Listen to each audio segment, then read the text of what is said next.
Hello दोस्तों, आपका हमारे चैनल रेसू के व्यू पर बहुत बहुत स्वागत है। तो आज हम इस वीडियो में कक्षा 8 का अध्याय 8 बल तथा दाब आपकी बुक के कंप्लीट क्वेश्चन आंसर करने वाले हैं, वो भी बहुत ही इजी और शॉर्ट लैंग्वेज में। तो वीडियो को लास्ट तक जरूर देखें। हमारा फर्स्ट क्वेश्चन है, धक्के या खिंचाव के द्वारा वस्तु की गति की अवस्था में परिवर्तन के दो उदाहरण दीजिए। ठीक है, तो धक्के या खिंचाव से जो भी चीज़ हम कर सकते हैं उसके हमें उदाहरण देने हैं। तो सबसे पहले देखते हैं धक्के के कारण वस्तु की गति की अवस्था में परिवर्तन। तो उसके उदाहरण देखते हैं हमें। एक तो हो जाएगा धक्के के द्वारा दरवाजे को बंद करना, ठीक है। दूसरा हो जाएगा धक्के के द्वारा बक्से को सरकाना। दो ही पूछा था इसलिए हमने यहाँ पे दो ही लिखे, आप और भी लिख सकते हो। उसके बाद में खिंचाव के कारण वस्तु की गति में परिवर्तन। अब खिंचाव के उदाहरण लिखने हैं। तो सबसे पहले हो जाएगा बैल के द्वारा गाड़ी को खींचना, ठीक है। बैल गाड़ी को खींचता है तो उसमें क्या लगता है, खिंचाव। दूसरा हो जाएगा कुएं से बाल्टी द्वारा पानी निकालना। और लिख सकते हो रस्सी को खींचना, ये भी लिख सकते हो, ठीक है। दो ही पूछा था हमने, लिख लिए। चलते हैं नेक्स्ट क्वेश्चन की ओर। नेक्स्ट है क्वेश्चन नंबर 2। ऐसे दो उदाहरण दीजिए जिनमें लगाए गए बल द्वारा वस्तु की आकृति में परिवर्तन हो जाए। ठीक है, तो ऐसे हमें उदाहरण देना है जिसमें हम बल लगाएंगे तो वस्तु की आकृति में क्या हो जाएगा, परिवर्तन। तो इसका आंसर हो जाएगा मेज पर रखी गेंद को दबाने से। अगर आप मेज पर रखी हुई गेंद को दबाओगे तो उसकी आकृति क्या हो जाएगी, चेंज हो जाएगी। दूसरा हो जाएगा साइकिल की सीट पर लगा स्प्रिंग सवारी के भार से नीचे चला जाता है। आपने देखा होगा कि साइकिल पे जो स्प्रिंग लगी होती है उस पर कोई बैठता है तो वो नीचे चली जाती है थोड़ी, ठीक है। तो उसकी आकृति में क्या हो जाता है, परिवर्तन। तो हमारा क्वेश्चन नंबर 2 कंप्लीट होता है। चलते हैं नेक्स्ट क्वेश्चन की ओर। नेक्स्ट है क्वेश्चन नंबर 3। निम्नलिखित कथनों में रिक्त स्थानों की पूर्ति कीजिए। तो हमें क्या करना है, रिक्त स्थान को भरना है। सबसे पहले है क, कुएं से पानी निकालते समय हमें रस्सी को खींचना पड़ता है, तो इसमें आ जाएगा खींचना, ठीक है। ख है एक आवेशित वस्तु अनावेशित वस्तु को आकर्षित करती है, तो ख में आ जाएगा आकर्षित।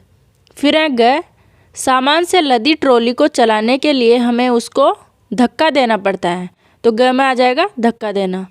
फिर घ है किसी चुंबक का उत्तरी ध्रुव दूसरे चुंबक के उत्तरी ध्रुव को प्रतिकर्षित करता है, मतलब दूर दूर करता है, ठीक है। तो हमारा क्वेश्चन नंबर 3 कंप्लीट होता है। चलते हैं नेक्स्ट क्वेश्चन की ओर। क्वेश्चन नंबर 4 है, एक धनुर्धर लक्ष्य पर निशाना साधते हुए अपने धनुष को खींचती हैं, ठीक है। जब वह तीर को छोड़ती हैं जो लक्ष्य की ओर बढ़ने लगता है। इस सूचना के आधार पर निम्नलिखित प्रकथनों में दिए गए शब्दों का उपयोग करके रिक्त स्थानों की पूर्ति कीजिए, ठीक है। तो हमें क्या करना है, यहाँ पर ये शब्द दिए गए हैं, इनमें से ही आपको इन खाली स्थान में भरना है, ठीक है। तो सबसे पहले हो गया क, धनुष को खींचने के लिए धनुर्धर एक बल लगाती है जिसके कारण इसकी खाली स्थान में परिवर्तन होता है। तो फर्स्ट में क्या आ जाएगा, आकृति, ठीक है। इसके कारण इसकी आकृति में परिवर्तन होता है, ओके। नेक्स्ट है, धनुष को खींचने के लिए धनुर्धर द्वारा लगाया गया बल खाली स्थान बल का उदाहरण है। तो वो कौन सा बल हो गया, पेशीय बल का उदाहरण है। तो ख में आ जाएगा पेशीय, ठीक है।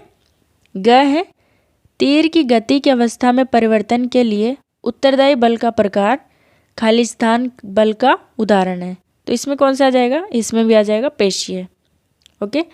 घ है जब तीर लक्ष्य की ओर गति करता है तो इस पर लगने वाले बल खाली स्थान तथा वायु के खाली स्थान के कारण होते हैं।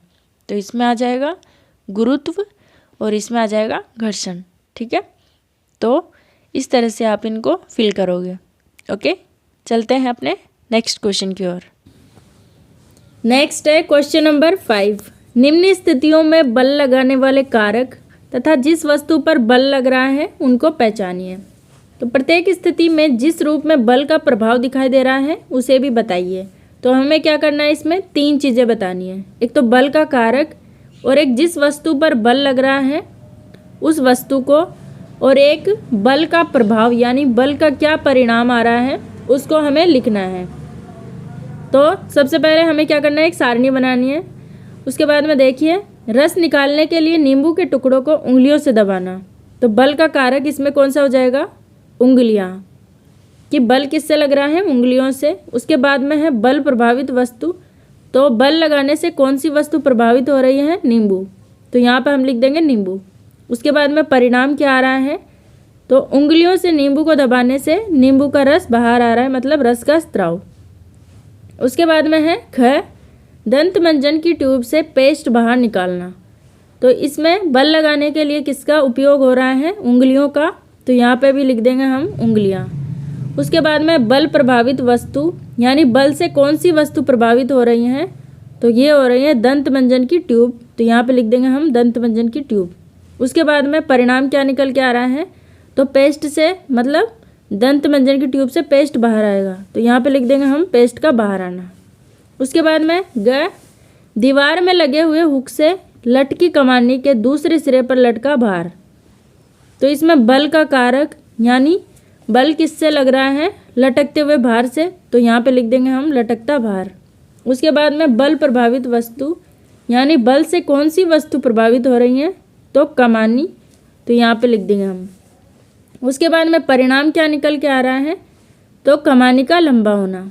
उसके बाद घ है, ऊंची कूद करते समय एक खिलाड़ी द्वारा एक निश्चित ऊंचाई की छड़ बाधा को पार करना, तो इसमें बल किससे लग रहा है, टांग का पेशीय बल। इसमें बल प्रभावित वस्तु कौन सी है, तो खिलाड़ी का शरीर हो जाएगा। उसके बाद में परिणाम क्या आ रहा है, ऊंची कूद, इन सब से ऊंची कूद हो रही है।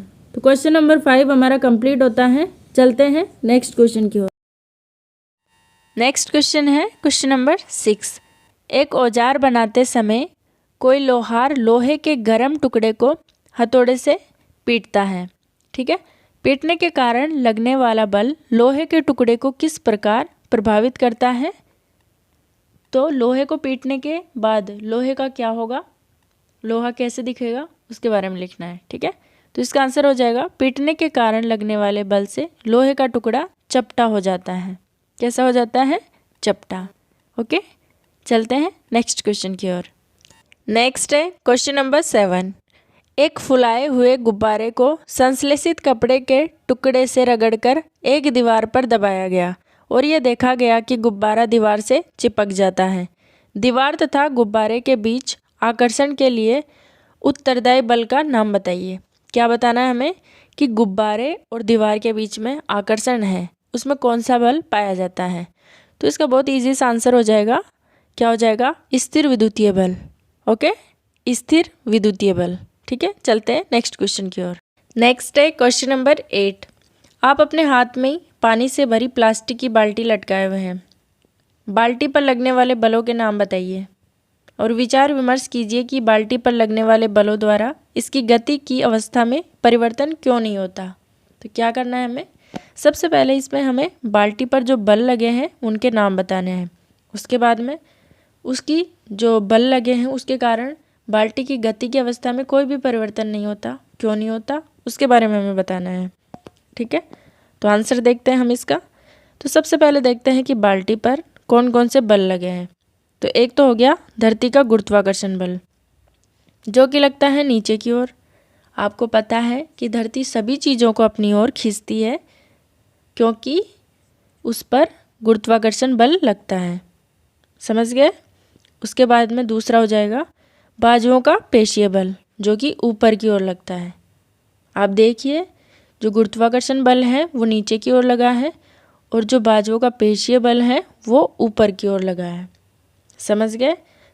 बाजू का पेशीय बल कैसे लगा है, जैसे आपने बाल्टी पकड़ी हुई है तो उसमें आपकी बाजुओं का उपयोग हो रहा है, आपकी मांसपेशियों का उपयोग हो रहा है, इसलिए उसको बोलते हैं पेशीय बल। ओके, दोनों बलों से बाल्टी की गति की स्थिति में कोई परिवर्तन नहीं आता। क्यों नहीं आता, क्योंकि दोनों बल समान है। जैसे जैसे गुरुत्वाकर्षण बल एक है तो पेशीय बल भी एक होगा, समान है और एक दूसरे से विपरीत दिशा में कार्य करते हैं। विपरीत दिशा में कैसे, जैसे ये नीचे की ओर तो ये ऊपर की ओर, अतः एक दूसरे के प्रभाव को समाप्त कर देते हैं। समाप्त कर देंगे, ये नीचे और ये ऊपर दोनों समाप्त कर देंगे, तो बाल्टी के भार के कारण पेशियाँ खिंच जाती हैं। ओके, तो ये आपको समझ में आया।